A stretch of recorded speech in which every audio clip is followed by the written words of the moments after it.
वसुदेव जी गोकुल में छोड़ आए और कन्या को ले आए। अब देखिए, आपने ये तो सुना कि मथुरा में प्रभु का जन्म हुआ, बस 7-8 मिनट की गोकुल की ये जन्म की कथा है, वो आप सुने बड़े ध्यान से, क्योंकि इसी महीने की ये कथा है। फिर नंदोत्सव मनाएं।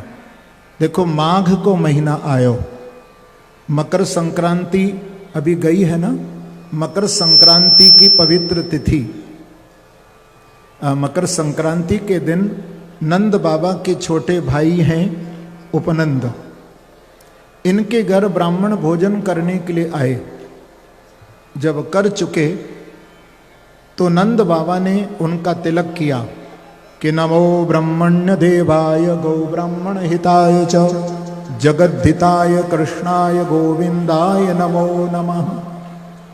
तो ब्राह्मणों को दक्षिणा दी, आशीर्वाद दिया, आयुष्मान भवः, फिर कहा धनवान भवः, और फिर जोर से बोले पुत्रवान भवः। तो नंद बाबा हंसने लगे और बोले, महाराज 2 आशीर्वाद तो आपके पक्के, पर ये तीसरा आशीर्वाद क्यों दे दिया है? अब तो मैं 60 बरस को है गया हूं, अब तो संतान की आशा ही नहीं है। तो सभी ब्राह्मण संत बोले कि महाराज, अब तो हमारे मुख से आशीर्वाद आपको मिल ही गया है, अब तो आपके यहाँ लाला ही होएगा।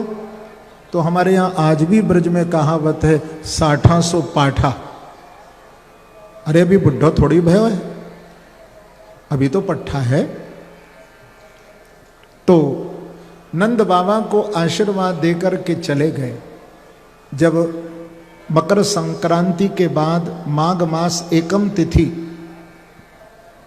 तो रात्रि में स्वप्न में लाला का दर्शन नंद यशोदा को हुआ। मां यशोदा ने गर्भ धारण किया। समय व्यतीत हुआ, श्रावण का महीना और पूर्णिमा तिथि, जिस दिन बहन अपने भैया को राखी बांधती है, रक्षाबंधन, तो उस दिन सभी ब्राह्मण रक्षा बांधने के लिए नंद बाबा को आए। तो नंद बाबा ने रक्षा बंधवाई, उनको दक्षिणा दी। तो ब्राह्मणों ने फिर आशीर्वाद दिया, पुत्रवान भवः।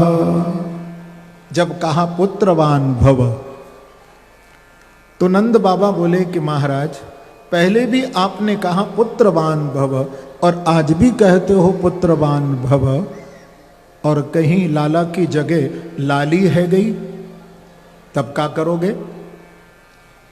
तो सभी ब्राह्मण बोले कि नंद बाबा, यदि आपके यहाँ लाली भी है जाएगी तो आपकी लाली को भी हम लाला ही बना करके दिखा देंगे, आपकी लाली भी लाला बन जाएगी।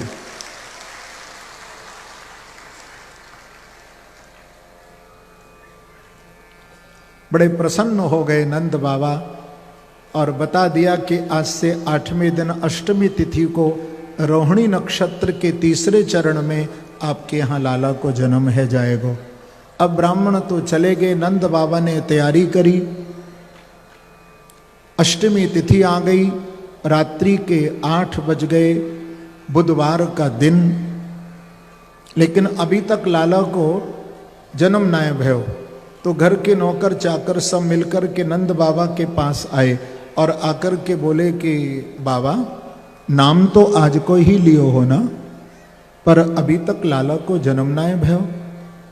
बाबा, अब तो हमारी भी आंखन में नींद आ रही है, यदि आप कहें तो थोड़ी देर के लिए हम सो जाएं। बोले हाँ भैया, देखो तुमने तो 8 दिन से दिन रात एक कर दियो लाला की जन्म महोत्सव की तैयारी के लिए। अब तो जब लाला को जन्म है जाएगा तभी कोई काम होएगा। तो रात के 8 बजे उस दिन घर के नौकर चाकर सब सो गए। देखो 2 घंटे का समय और निकला। जब रात के 10 बज गए तो नंद बाबा की 2 बहन हैं, एक का नाम है नंदा और दूसरी का नाम है सुनंदा। तो सुनंदा जी आई हुई हैं। तो नंद बाबा की आंखों में जब नींद आई तो नंद बाबा बोले, बहन नाम तो आज को ही लियो हो ना, पर अभी तक लाला को जन्म नाय भयो। बहन अब तो मेरी भी आंखन में नींद आ रही है, यदि तू कहे तो थोड़ी देर के लिए मैं अपनी कमर सीधी कर लूं। बोले हाँ भैया, मैं तो भाभी के पास हूं ना, जब लाला को जन्म है जाएगा तो आए करके भैया मैं आपको बधाई दूंगी, आप सो जाओ। तो नंद बाबा रात्रि को 10 बजे सो गए उस दिन। अब 1 घंटे का समय और निकला, रात्रि के जब 11 बजे का समय हुआ तो देखो लाला की भुआ की भी आंखन में नींद आई। ब्रजरानी यशोदा के पास गई और जाकर के बोली, भाभी भाभी नाम तो आज को ही लियो हो ना, पर अभी तक लाला को जन्म नाय भयो। एक बार जोरदार ताली से नंद यशोदा का स्वागत करें।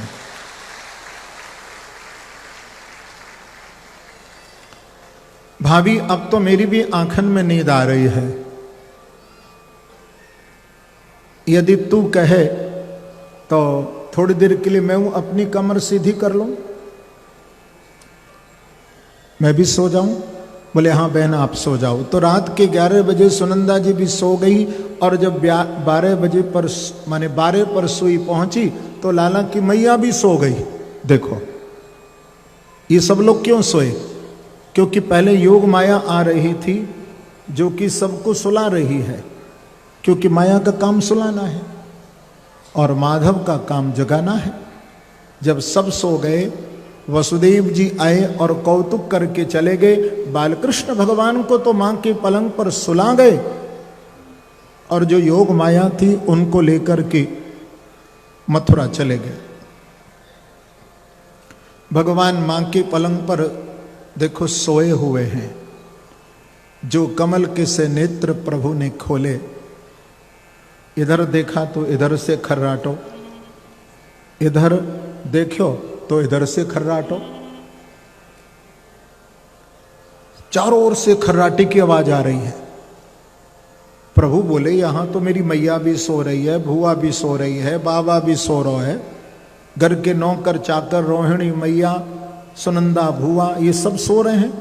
कितने भोले हैं ये ब्रजवासी। इनको ये नहीं मालूम कि इनके यहाँ लाला भयो है तो उठ कर के नाचे कूदे गामे बजामे, ये तो सब खर्राटे भर रहे हैं। इनको कैसे ज्ञान कराऊं कि इनके यहाँ लाला पैदा है जो है। हाँ ऐसा करूं मैं मैया ते कह दूं मैया मैं पैदा है जो तो उठ जा। भगवान बोले कि यदि मैंने बोलना शुरू कर दियो तो मैया कहेगी जी कैसो लाला है, अरे पैदा होते ही बोलना शुरू कर दियो। भगवान बोले कि मैं रोऊंगा, बोलूंगा नहीं मैं रोऊंगा। अब देखो रोने की मुद्रा भगवान बनाने लगे, पर भगवान को रोना भी नहीं आता क्योंकि कभी रोने का तो काम पड़ा नहीं। फिर भी थोड़ा रोने की एक्टिंग, थोड़ी मुद्रा बनाने लगे। तो टीकाओं में आचार्यों ने बड़ा सुंदर संकेत किया है कि जब भगवान रोने लगे तो भगवान के मुखारविंद से जैसे बच्चे रोते हैं ऐसे नहीं रोए थे। भगवान के मुख से क्या निकल रहा है?